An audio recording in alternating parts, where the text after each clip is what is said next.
All right, let's talk a little bit about the entertainment. There was some fantastic entertainment on the ship. One of the shows, the headline show, was The Effectors, which was a show about superheroes, brand new superheroes, and it was very elaborate with drone work and lots of stage movement and props and build sets. You can tell they put a lot of time and a lot of money into this show, and it was definitely worth the time to go see. And then there was Showgirls, Past, Present, and Future, which was also a very elaborate show in terms of the costumes, the dancing, and the choreography.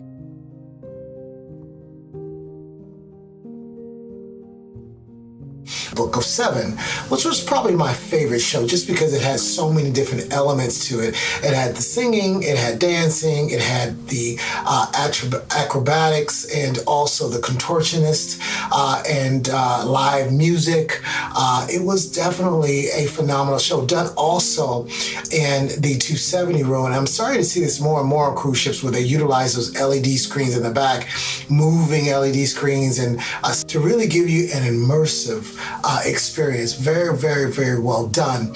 All right, let's talk a little bit about the food. Royal Caribbean is known for their cuisine, and I especially love their specialty restaurants. Now, this time I really made a gallant effort. I didn't get any specialty dining, save one. I did try Giovanni's just because I was such a big fan of Jamie's on the Symphony of the Seas. And let me tell you, Giovanni did not disappoint. Their Parmesan chicken was spectacular. It was very, very well done. They pair this very fresh Italian cuisine with wine and things of that nature. The pairings are fantastic. They do the limoncello shot at the end to help with digestion.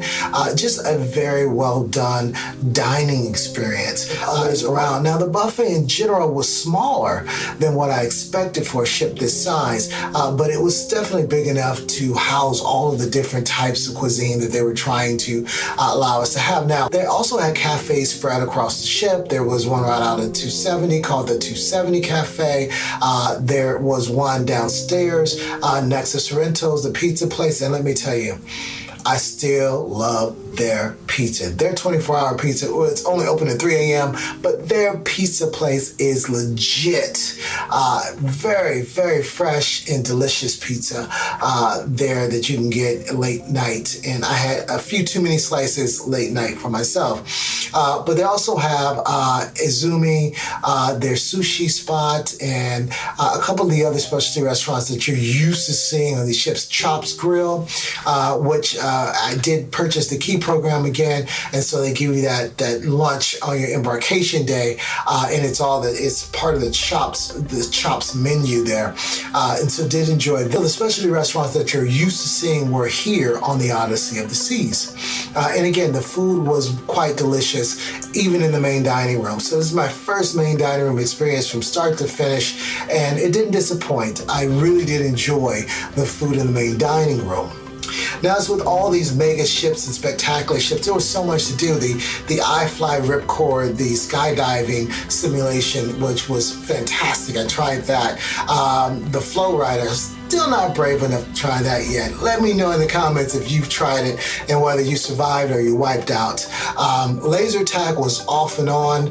They didn't have it on as much as they typically do. They also had like the jump pods, which were also virtual reality and allowed you to experience this jumping in this other world. I didn't try that either, but some really nice elements to do. The go-karts, not go-karts, they also had the what are the cars that run into each other?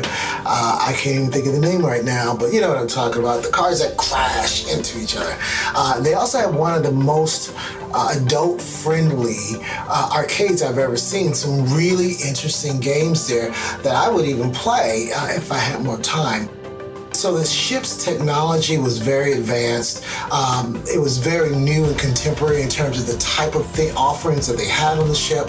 They even had an LED screen kind of midship on deck 4 where you can kind of use your arms and bounce the ball and kind of virtual reality right in the middle of the ship, which was great as well. Some of the other venues around the ship housed live music. The music hall was spectacular. I really liked that space. I spent a lot of time there as well. They had pool tables upstairs where I wore out one of the bartenders who will remain nameless. They also did karaoke there. They even had a live band karaoke there, which was great and a lot of fun. The casino was rather small.